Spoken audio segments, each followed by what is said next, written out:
ذالک بما قدمت ایدیکم، اے میرے بندو یہ سب تمہارے اعمال کے سبب ہوا ہے۔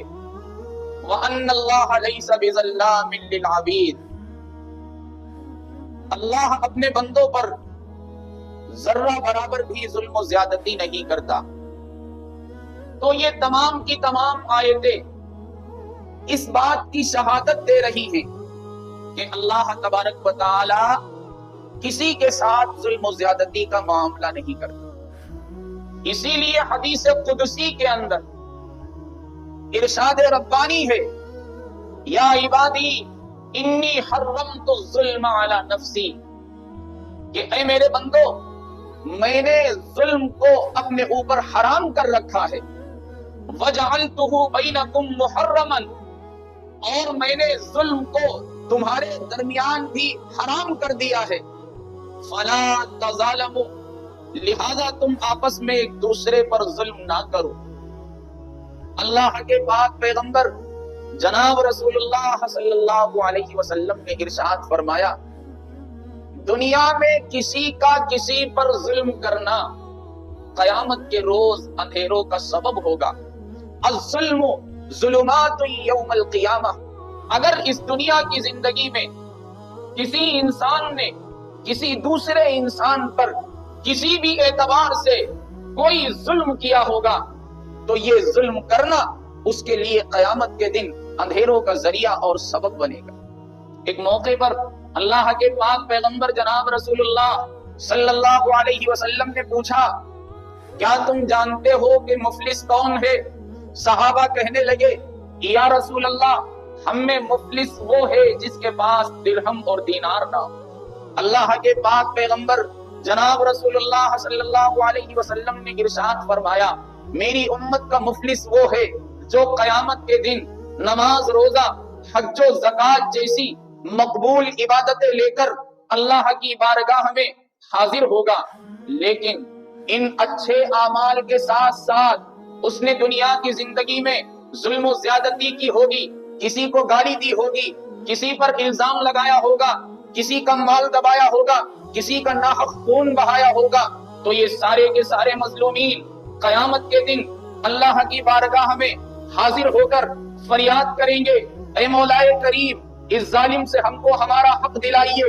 اللہ تعالیٰ کسی کو اس کی نمازیں دے دیں گے، اللہ تعالیٰ کسی کو اس کے روزے دے دیں گے، اللہ تعالیٰ کسی کو اس کے حج کا ثواب دے دیں گے، اللہ تعالیٰ کسی کو اس کی زکات کی ادائیگی کا ثواب دے دیں گے۔ جب اس شخص کے حسنات ختم ہو جائیں گے، مظلوم باقی رہیں گے، تو اللہ تعالیٰ مظلوموں کے گناہوں کو لے کر اس شخص کے اوپر ڈال دیں گے، اور پھر یہ مفلس انسان گناہوں کا گٹھا لے کر دوزخ کی طرف رواں دواں کر دیا جائے گا، اور اسی حالت میں اس کو جہنم رسید ہونا پڑے گا۔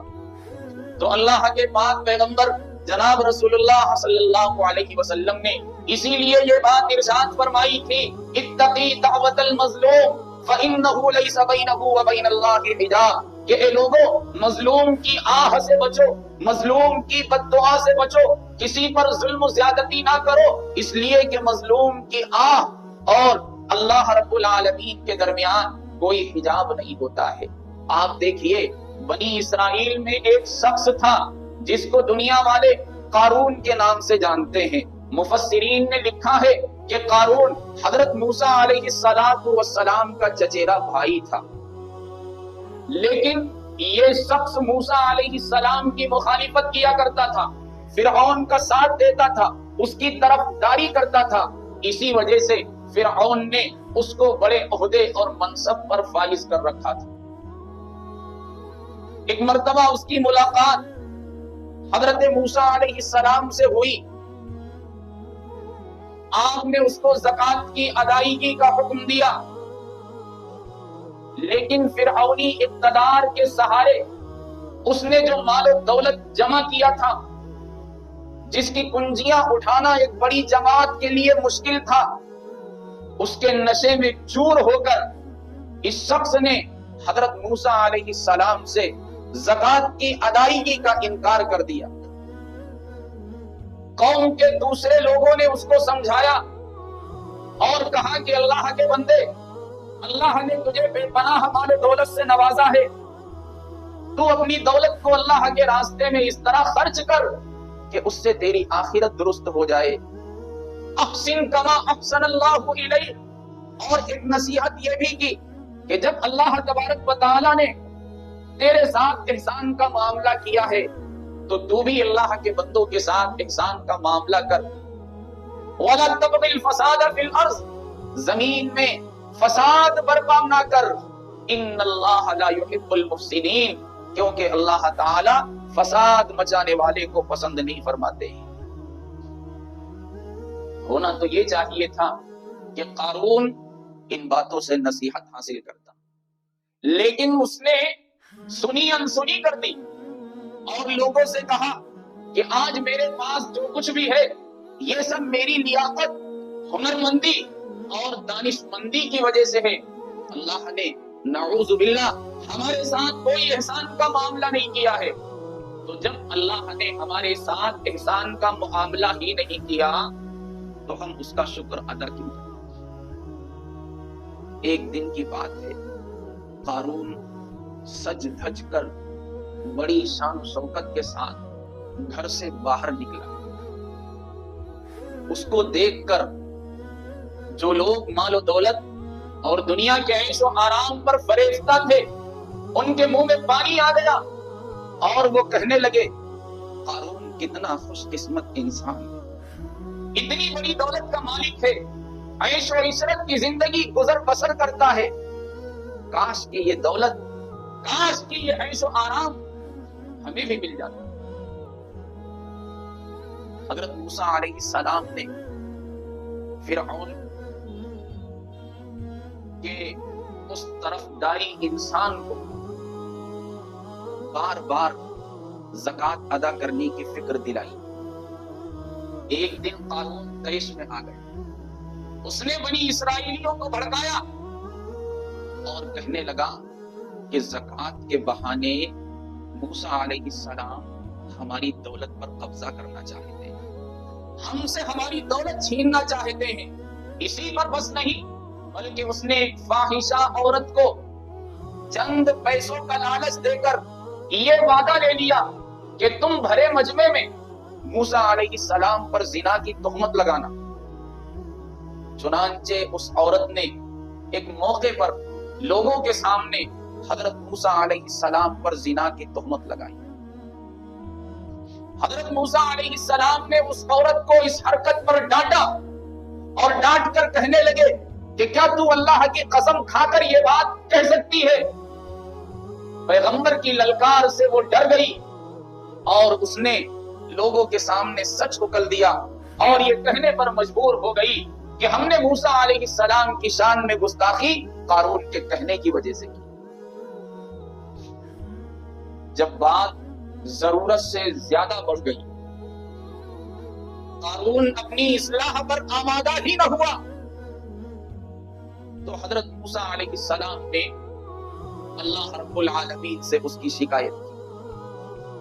اللہ تبارک و تعالی اس کا نقشہ کھینچتے ہوئے فرماتے ہیں فَخَسَفْنَا بِهِ وَبِدَارِهِ الْأَرْضِ۔ موسیٰ علیہ السلام کا قارون کے خلاف بد دعا کرنا کہ اللہ کی طرف سے اس پر سخت عذاب نازل ہوا، اور ایسا عذاب جو دنیا والوں کے لیے نشان عبرت بنا۔ اللہ فرماتے ہیں ہم نے قارون کو، اس کے خزانے کو، اس کے محل کے ساتھ زمین میں دھسا دیا، زمین میں دھسا دیا۔ فَمَا كَانَ لَهُ مِنْ فِئَةٍ يَنْصُرُونَهُ مِنْ دُونِ اللَّهِ، اللہ کے سوا کوئی جماعت اس کی مدد نہ کر سکی۔ وَمَا كَانَ مِنَ الْمُنتَصِرِينَ، اور نہ وہ خود ہی اپنے آپ کو بچا سکا۔ تو میں عرض یہ کر رہا تھا کہ اللہ تبارک و تعالی نے ظلم کرنا اپنے اوپر حرام کر رکھا، اسی لیے اللہ رب العالمین نے اپنے بندوں کو بھی اس بات کا پابند بنایا ہے کہ اے میرے بندو تم بھی آپس میں ایک دوسرے پر ظلم نہ کرو۔ قرآن کریم کے اندر کئی جگہ اللہ نے یہ بات ارشاد فرمائی ہے ان اللہ لا يحب الظالمین، کہ اللہ تعالی ظلم کرنے والوں کو پسند نہیں کرتا۔ اور ظلموں میں سب سے بڑا ظلم شرک ہے۔ قرآن کہتا ہے ان الشرک لظلم عظیم، شرک اللہ کی نگاہ میں ظلم عظیم۔ اللہ کے پاک پیغمبر جناب رسول اللہ صلی اللہ علیہ وسلم صحابہ کرام رضوان اللہ تعالی علیہم اجمعین کو اس بات کی تعلیم دیا کرتے تھے کہ تم مذاق میں بھی کسی کے ساتھ کوئی ایسا برتاؤ نہ کرنا جس کی وجہ سے تمہارا بھائی پریشانی میں آ جائے۔ آج اسلام کو اور اسلام والوں کو عجیب و غریب انداز کے تانے دے کر بدنام کیا جاتا ہے۔ یاد رکھو، اسلام نے اپنے ماننے والوں کو کبھی بھی ظلم و زیادتی کی تعلیم نہیں، کبھی بھی ظلم و زیادتی کی تعلیم نہیں دی۔ اسی لیے تو اللہ تبارک و تعالی نے خود اپنی ذات کو سامنے رکھ کر یہ بات ارشاد فرمائی وَمَا رَبُّكَ بِظَلَّامٍ لِّلْعَبِيدِ، اے لوگوں سنو اور کان کھول کر سنو، تمہارا رب اپنے بندوں پر ظلم نہیں کرتا۔ تو جب ہمارا رب اپنے بندوں پر ظلم نہیں کرتا ہے تو ہمارا رب اپنے بندوں کو ظلم کی تعلیم کیسے دے سکتا ہے؟ ظلم کی تعلیم کیسے دے سکتا ہے؟ اسی لیے تو اللہ تبارک و تعالی نے فرمایا وَاعْتَصِمُوا بِحَبْلِ اللَّهِ جَمِيعًا وَلَا تَفَرَّقُوا، اے لوگوں اللہ کے دین کو مضبوطی کے ساتھ پکڑے رہو، آپس میں اختلاف و انتشار نہ کرو، کیونکہ یہ سب ظالمانہ حرکتیں۔ وَأَطِيعُوا اللَّهَ وَرَسُولَهُ وَلَا تَنَازَعُوا، اللہ اور اس کے رسول کی اطاعت کرو، آپس میں لڑائی جھگڑے نہ کرو، کیونکہ لڑائی جھگڑے کرنا یہ سب ظالمانہ حرکتیں اور اسلام ظلم کی اجازت نہیں دیتا ہے۔ اسی لیے ہم میں سے ہر شخص کی یہ ذمہ داری بنتی ہے کہ ہم انتہائی میل جول والی زندگی گزاریں، اتحاد و اتفاق والی زندگی گزاریں، اپنے بھائیوں کی امداد کرنے والی زندگی گزاریں، اور ان کے ساتھ کوئی ایسا برتاؤ اور ایسا معاملہ نہ کریں جس کا شمار ظلم میں ہو جائے۔ اگر ہمارے کسی عمل کا بھی شمار ظلم میں ہو گیا تو یاد رکھو ہمارا یہ ظلم قیامت کے دن اندھیروں کا ذریعہ اور سبب بنے گا۔ اور ہم کسی پر ظلم کر کے کامیاب ہو جائیں یہ ممکن نہیں ہے۔ اللہ تعالی مہلت دیتا ہے، آدمی نڈر ہو جاتا ہے، لیکن جب اللہ کی پکڑ آتی ہے تو پھر اللہ ایسے انسان کو ہمیشہ ہمیشہ کے لیے نشان عبرت بنا دیتا ہے۔ اب فرعون کو ہی دیکھ لیجیے، اللہ نے بڑی شان و شوکت اس کو عطا فرمائی تھی، مال و دولت، عہدہ، منصب، جاہ و جلال، سلطنت، حکومت، بادشاہت، ساری چیزیں اللہ نے اس کو عطا فرمائی تھی۔ نڈر ہو گیا، اعلان کیا ربکم الاعلی، اے لوگوں میں تمہارا پروردگار۔ بنی اسرائیل کے بچوں کو قتل کروانے لگا، ظلم و زیادتی کی حد کر دی۔ اللہ تبارک و تعالی نے اس کو ہمیشہ ہمیشہ کے لیے نشان عبرت بنا۔ تو اللہ کو ظلم بالکل پسند نہیں، اسی لیے اللہ نے فرمایا یا عبادی انی حرمت الظلم علی نفسی وجعلتہ بینکم محرما فلا تظالموا، کہ اے میرے بندو میں نے ظلم کو اپنے اوپر حرام کر رکھا ہے، اور صرف اپنے اوپر ہی نہیں بلکہ تمہارے درمیان بھی ظلم کو حرام کر دیا ہے، لہذا تم ایک دوسرے پر ظلم نہ کرو۔ تو یہ قرآنی آیتیں اور یہ احادیث مبارکہ اس بات کا پیغام دے رہی ہے کہ ظالم کو نہ دنیا میں خوشی مل سکتی ہے نہ آخرت میں خوشی مل سکتی ہے۔